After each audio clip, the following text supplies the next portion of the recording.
안녕하세요. 성형공감 채널 성공입니다. 제가 이제 안면거상을 설명할 때 대부분의 어떤 환자분들이 생각하시는 많은 것들이 커버가 되기 때문에 다른 수술은 거의 필요 없다, 이런 말씀을 자주 드리곤 하는데, 그러면은 안면거상할 때 다른 수술은 절대 하면 안 되는 거냐, 이렇게 질문하시는 분도 계시죠. 하지만 그런 건 아니고, 안면거상의 어떤 효과를 더 높이기 위해서 다른 수술을 추가적으로 하는 이런 것들은 거의 필요 없다는 말씀이죠.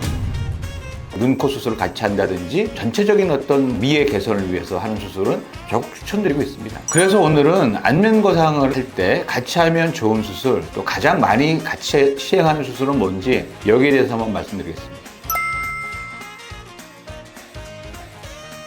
제가 정확히 이제 구분을 지어서 말씀드리면, 안면거상을 시행하면 눈꼬리부터 이 턱 밑에 처짐까지 전부 커버하는 거죠. 그러면 처짐만 개선되는 거냐? 그런 건 아니고, 처짐이 생기면서 볼륨이 꺼진다든지, 아니면 또 이 턱 밑 처짐이 많이 생기면서 턱 밑에 지방이 쌓인 듯한 모습이 보인다든지, 이런 것들이 전체적으로 해결될 수 있다. 그래서 또 이제 눈 밑 꺼짐도 있으면서 어떤 분들이 다크서클 있으신 분들이 많이 있죠. 안면거상을 하면서 남는 피부가 이제 밀려 올라가면서 이제 꺼진 부분이 많이 회복이 되고, 피부는 오히려 자연스럽게 이제 재배치되면서 눈밑 지방 재배치 같은 경우는 필요하지 않을 수도 있습니다. 환자분들이 한번 예측을 할 수 있습니다. 거울을 보시고 본인이 안면거상을 한번 우리가 입꼬리에서 귀 방향으로 살짝 당겨서 리프팅 해 보시면 이 꺼진 볼륨이 회복되는 걸 눈으로 보실 수 있어요. 그러니까 그렇게 확인하시면 예를 들어서 앞볼의 지방 이식이라든지 옆볼의 꺼짐은 지방 이식이 필요할 정도의 꺼짐은 아니구나, 이렇게 예측할 수 있는 겁니다.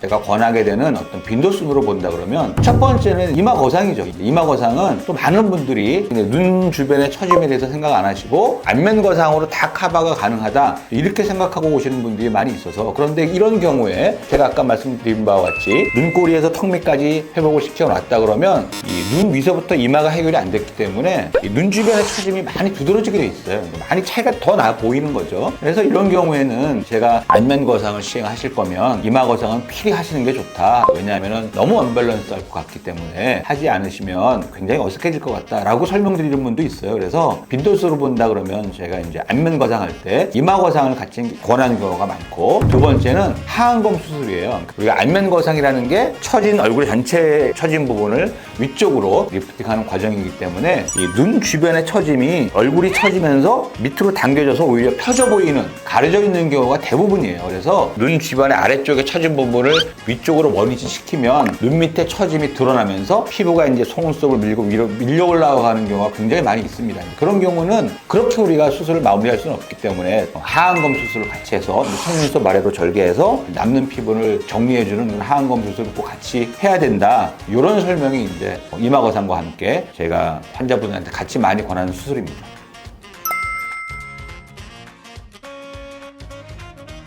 저한테 상담 오기 전에 딴 데도 상담 받으신 분들은 여러 가지를 권유받은 경우가 많아요. 지방 흡입이 필요하다, 또 턱 밑에도 수술해야 된다, 지방 이식이 필요하다. 제가 누차 반복해서 말씀드리지만, 안면거상이라는 것 자체가 처진 부분을 끌어올리면서 처져서 변한 부분을 다시 원위치시키는 여러 가지 과정이 포함되어 있기 때문에 대부분 회복될 경우가 대부분입니다. 특별한 목표가 있지 않는 한은 지방 이식이라든지 지방 흡입이라든지 이런 과정이 필요가 없어요. 일단은 우리가 안면거상을 완벽하게 시행하고, 그 다음에 경과를 보고 나서 우리가 최종 상태를 보고 거기에 맞게 추가적으로 지방 흡입을 한다든지 이식을 좀 추가적으로 한다든지 다른 어떤 추가적인 시술이나 수술을 생각하시는 게 맞다, 이렇게 요약할 수 있습니다.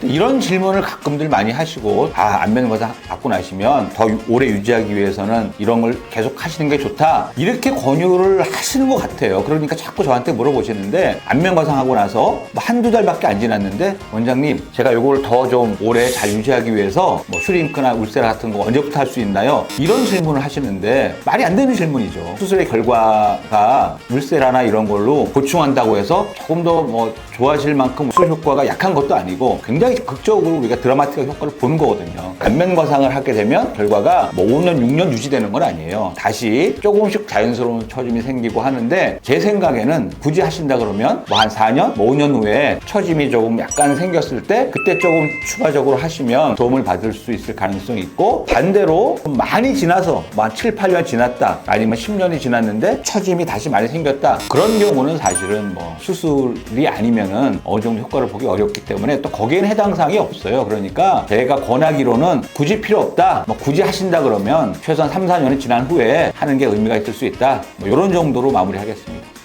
그래서 오늘은 안면 거상을 시행할 때 이제 같이 뭐 자주 시행하는 수술, 또 뭐 할 수 있는 수술 등등에 대해서 알아봤는데요. 안면 거상이라는 수술 자체가 굉장히 여러 부분을 커버할 수 있고, 또 처짐 때문에 생기는 여러 가지를 거의 다 뭐 회복시킬 수 있는 수술이기 때문에 굳이 뭐 안면 거상의 어떤 효과를 더 보충하기 위해서 다른 수술하는 거는 고려할 필요가 없고, 조금 더 우리가 미적으로 좀 완벽함을 추구하기 위해서 뭐 눈코를 한다든지 뭐 이런 거는 필요할 수 있다, 뭐 이런 정도로 오늘 내용을 요약할 수 있겠습니다. 수술 전에 안면 거상이 어디서부터 어디까지 커버가 되고 또 어떤 효과를 얻을 수 있는지 잘 확인하시고 합리적인 수술로 좋은 결과 얻으셨으면 좋겠습니다. 오늘 영상 보시고 궁금한 점 있으시면 댓글 달아주시면 성의껏 답변 드리겠습니다. 이상 성형건강 채널 성공이었습니다. 감사합니다.